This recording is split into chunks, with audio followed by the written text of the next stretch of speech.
Hoje a gente vai falar um pouquinho aí sobre um tema talvez muito importante durante essa crise do coronavírus, que são as situações dos contratos, né?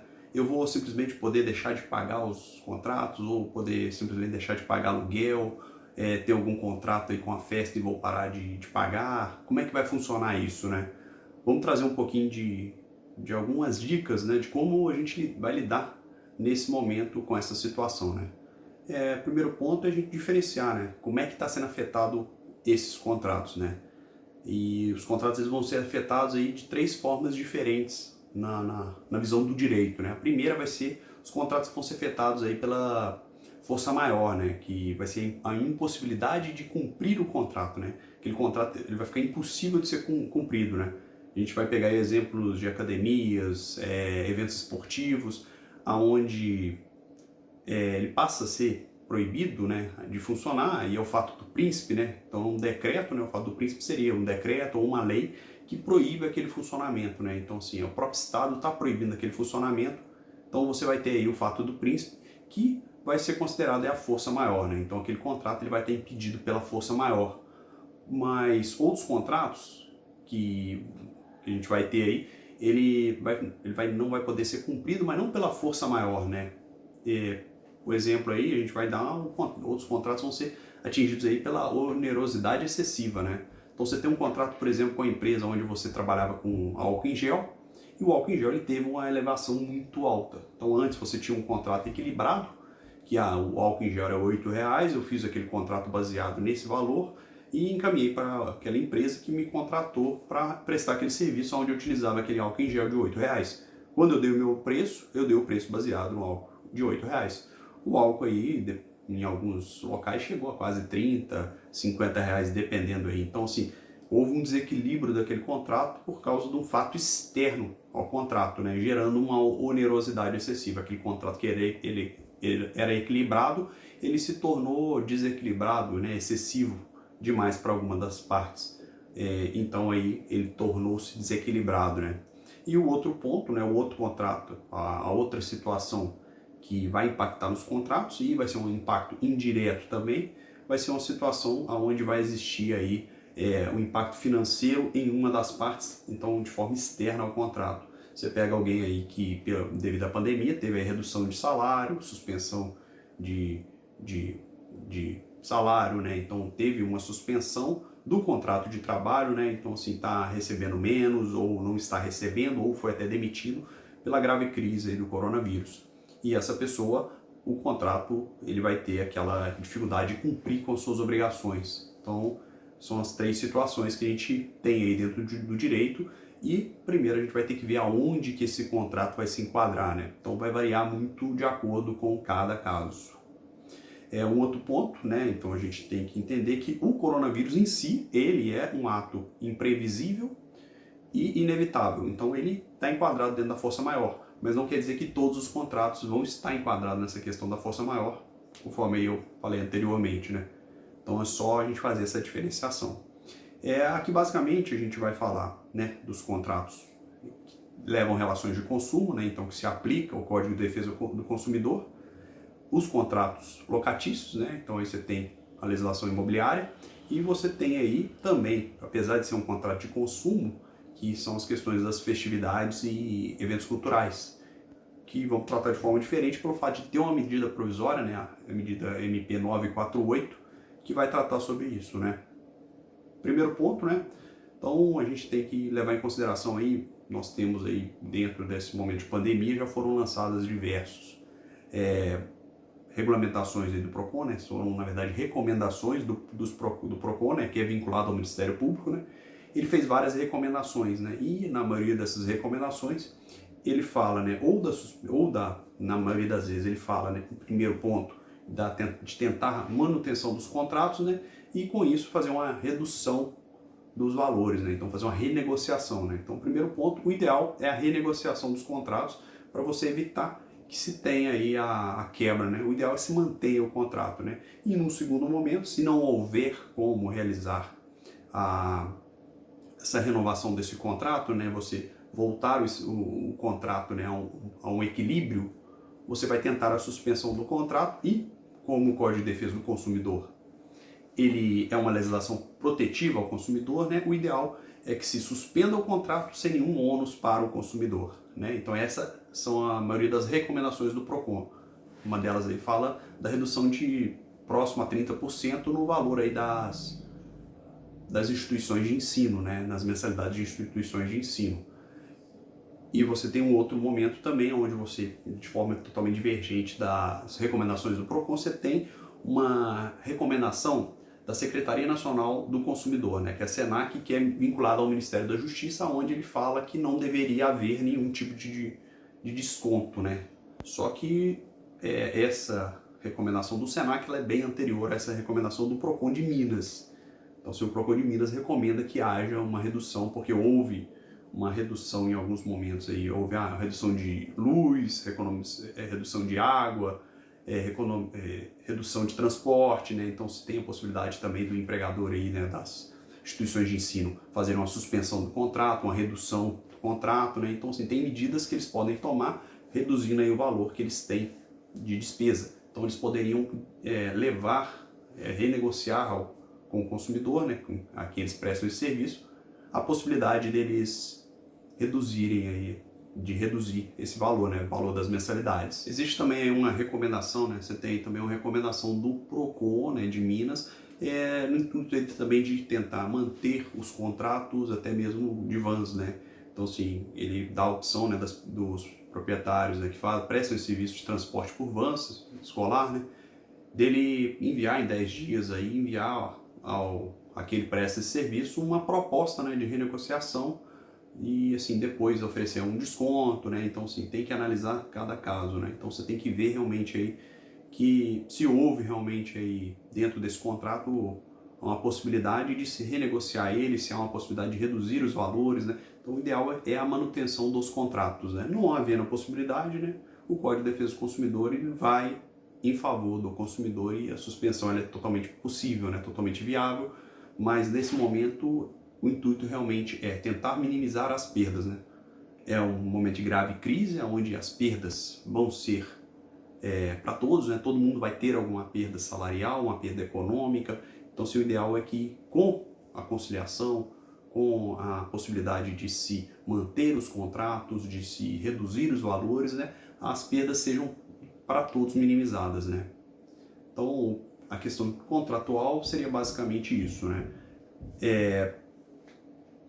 Um ponto que a gente tem que levantar é que tanto na jurisprudência, na doutrina, em todo momento se fala, né, o desemprego e crise econômica, você pega aí anterior aí a esse momento de pandemia, a crise econômica e o desemprego, eles nunca foram tratados como motivo para que se pudesse deixar de se cumprir o contrato. Então, quando você faz um contrato, você tem que estar ciente que em algum momento você pode perder o seu emprego, o país ele pode sofrer uma instabilidade e vir uma crise econômica.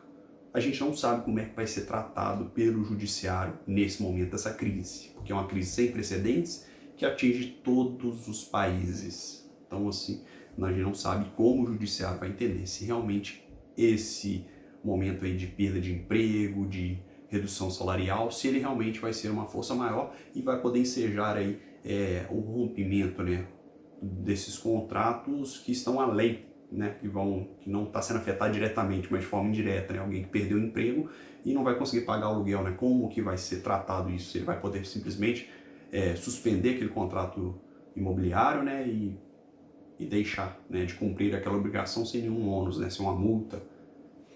Bom, outro ponto aí são a questão dos contratos de aluguel, né. Primeiro você tem que também analisar essa questão, né, os contratos de aluguel que vão ter o desequilíbrio direto, né? E a gente vai colocar aí, né, por exemplo, você tem um contrato que vai ter aquela onerosidade excessiva e se um contrato que ele vai ser comprometido pela deteriorização do bem. Por que deteriorização do bem? Vamos imaginar o shopping ou uma galeria. A galeria e o shopping ele tem um valor agregado no aluguel muito alto em relação a fluxo alto de pessoas, né? Então você prefere alugar em um shopping, prefere alugar em uma galeria, porque é um local onde vai ter uma movimentação maior de pessoas, né? Ele tem um atrativo muito grande que vai ter uma movimentação maior de pessoas. Só que com essa crise e por decreto, então por força maior, esses shoppings estão fechados. Então você tem um contrato imobiliário que está sendo afetado diretamente, né, contrato imobiliário afetado diretamente. Então, como proceder nesse sentido, né? Você tem aí, próximo, se eu não estou enganado, o artigo 19 da lei imobiliária, ele fala dessa questão da deteriorização do bem, né? Das possibilidades em relação a essa deteriorização do bem. Falando aí na questão de jurisprudência, né? E como é algo tão recente, a gente tem pouca coisa. Mas se você pegar aí, tem uma decisão até do Tribunal, se não me engano, Tribunal de São Paulo, no sentido aonde ele chegou, era uma loja de açaí, então um contrato comercial, aonde ele pôde ter uma redução, reduzir, acho que pediu, a loja de açaí chegou a pedir, o judiciário, uma redução de 90% do valor do aluguel e conseguiu que ele fosse reduzido em 70%. Então reduziu em 70% o valor do aluguel via judiciário, né? Então se o judiciário entendeu que a crise pôde ensejar essa redução do valor do aluguel. Mas aí tem que analisar realmente o caso a fundo para entender, né? Quais são as fundamentações, realmente o que o tribunal levou em conta, né? Então, assim, algo muito recente. O outro ponto seriam os contratos, né, que tem um desequilíbrio indireto, que é o que a gente já tem falado, né? Pessoas que perderam o seu emprego e vão ter aí uma perda salarial, uma perda econômica, e como eles vão ter uma dificuldade de pagamento do aluguel e como o inquilino vai proceder, né?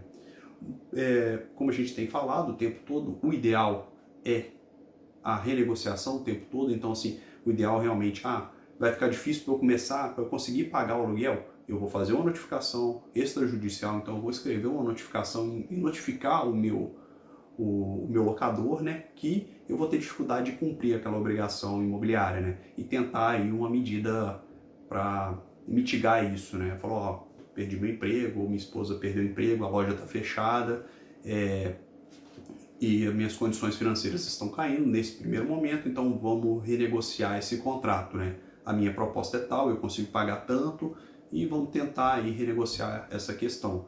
Uma medida interessante é existir o calção, né? Então, vamos queimar parte desse calção ao longo do tempo e depois, passada essa crise, eu faço uma complementação e a gente volta a ter o calção como antigamente, né? Para garantir aquele imóvel, né? Para garantir aquele aluguel. Um outro ponto aí, entendeu? Que é muito interessante, que é extremamente importante, é essa questão da notificação extrajudicial, né? Então, assim, nesse momento, antes de pagar qualquer aluguel, o ideal é que se busque um advogado para analisar o caso a caso e você poder fazer uma notificação adequada ao seu locador, ao locatário, e propondo aí uma redução do valor do contrato. Bom, outro ponto é a medida provisória 948. Está em tramitação no Congresso, né? Ela já tem os seus efeitos, já estão aí, já está produzindo seus efeitos, por ser uma medida provisória, mas ela vai para o Congresso, onde ela vai ser analisada aí pelo Senado e pela Câmara. E eles vão analisar quais pontos são interessantes manter, se é interessante não manter, se ela vai perder a validade, ou se, e assim, já foi acrescentada várias emendas nela, então assim, quando ela sair, ela vai sair muito mais robusta, né? Mas no primeiro momento a medida provisória 948, ela vai falar só dos setores de turismo e cultura. E os pontos principais dela, né? Ela vai falar aí da hipótese de cancelamento de serviços. Então, para reservas de eventos, incluídos aí shows e espetáculos, o prestador de serviço ou sociedade empresária, ela não será obrigada a reembolsar os valores pagos pelo consumidor desde que assegure. Então, ela vai ter que assegurar a remarcação dos serviços, das reservas e dos eventos cancelados, vai ter ou a disponibilidade de um crédito para o uso ou abatimento de compra de outros serviços, reservas e eventos disponíveis nas respectivas empresas. Então, ele vai ter que assegurar isso aí, né? Disponibilizar um crédito ou um outro acordo aí. Então, essa possibilidade de fazer um outro acordo formalizado com o consumidor. Um outro ponto também importante dessa medida provisória é quanto aos artistas já contratados, né? Até a data da edição da medida provisória, foram impactados por cancelamento, né? Então, esses artistas que tiverem seus contratos impactados por cancelamentos de eventos, incluindo shows, rodeios, espetáculos musicais e de artes cênicas, e os profissionais contratados para a realização desses eventos não terão obrigação, então não vai ter obrigação de reembolsar imediatamente os valores dos serviços ou cachês, desde que o evento seja remarcado no prazo de 12 meses. Então ele tem que remarcar o evento no prazo de 12 meses, ele vai precisar reembolsar de forma imediata esses valores, né? Contado aí da data de encerramento do estado de calamidade. Então vai até o encerramento do estado de calamidade, né? Ponto importante, né, é que o Poder Judiciário ele vai tentar, né, na visão aí, tanto do Código Civil quanto do Código de Defesa do Consumidor, né, buscar a boa-fé objetiva, né? Buscar que haja sempre boa-fé, tanto no contrato quanto na renegociação do contrato. É importante também demonstrar que houve uma tentativa de se manter o contrato, de se renegociar aquele contrato. E o Poder Judiciário ele vai muito olhar essa questão da boa-fé, para evitar que se tenha um abuso do direito, né? Se abusar do direito por causa da pandemia. Então, pessoas querendo lucrar além, né? Então, assim, opa, eu não tive nenhuma perda salarial, nenhuma perda econômica, vou tentar uma renegociação contratual, né? Então, assim, eu vou querer ganhar nesse momento de crise. Então, assim, o Poder Judiciário ele vai acabar por buscar evitar muito isso, né? Então, assim, as pessoas têm que tomar muito cuidado também aqueles que querem se aproveitar desse momento de grave crise, né? Um ponto interessante se falar aqui, né, e esse ainda está aí para sanção presidencial, é o projeto de lei 1179, né? Está aguardando só o presidente sancionar ele aí daqui a pouco, então a gente vai ter algumas alterações nas questões contratuais. O importante ressaltar aí na questão do Código de Defesa do Consumidor, ele vai passar a ter uma suspensão, né, do direito de arrependimento. Então, o que é esse direito de arrependimento? Né? Eu tenho um direito de arrependimento de 7 dias quando eu faço compras não presenciais. Então, quando eu não compro na loja, eu tenho o direito de que o produto chegou, eu não gostei, eu tenho 7 dias para devolver aquele produto sem nenhuma despesa para mim. Então, assim, tem o direito de arrependimento, e esse direito de arrependimento ele vai ficar suspenso durante esse prazo aí para produtos ou serviços, né, que forem abarcados por a entrega a domiciliar, né, o delivery, né, o famoso delivery. Bom, vai ter que aguardar aí também para a gente ver se o Poder Judiciário vai entender que esse delivery, né, que essa questão da entrega, ela vai estar relacionada somente, né, à entrega aí por lojas que vão ser alimentos, esse delivery seria só alimentos, como vai ser, né, como vão, ou se vai ser realmente embarcado para todas as lojas, né? Por exemplo, eu comprei o celular numa loja grande como uma loja X, e o produto veio, não veio conforme eu queria, do jeito que eu queria, né? Não gostei e quis devolver. Eu tenho 7 dias, pela legislação atual, tenho 7 dias.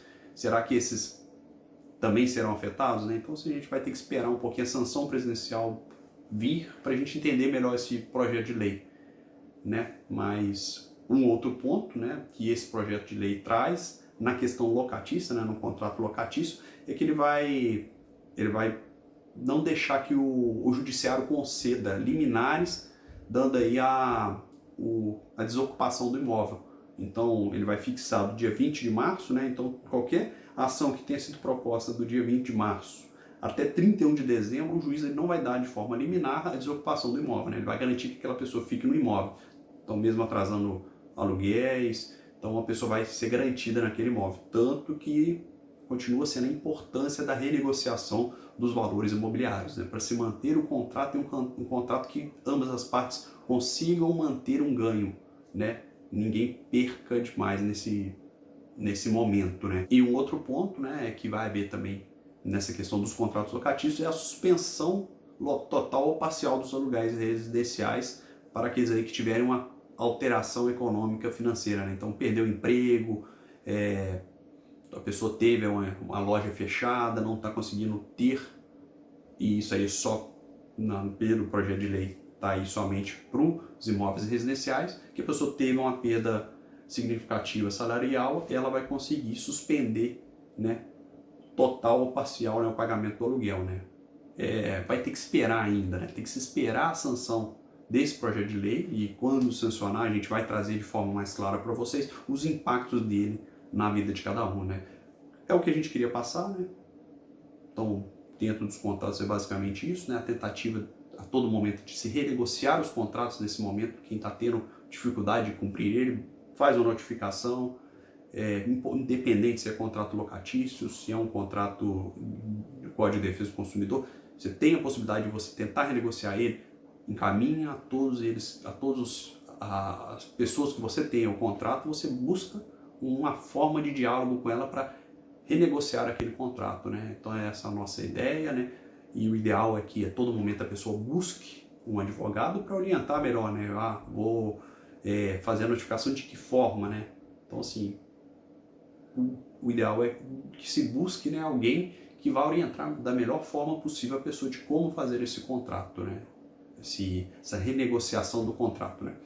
A nossa ideia basicamente hoje era essa, né? Falar sobre essas questões contratuais de forma bem rápida e bem breve, né? Então, da próxima vez a gente traz algo novo para vocês, né? Mas para isso, e que a gente continue trabalhando dessa forma e levando o direito da melhor forma possível para vocês, a gente precisa que vocês curtam o nosso canal, compartilhem esses vídeos, segue a gente aí no Instagram. Então, a gente está aí tentando ajudar vocês da melhor forma possível, mas a gente precisa também da ajuda de cada um de vocês. Então curte, compartilha e divulga esse projeto nosso aí. Muito obrigado a todos, até a próxima, direito em mãos aí.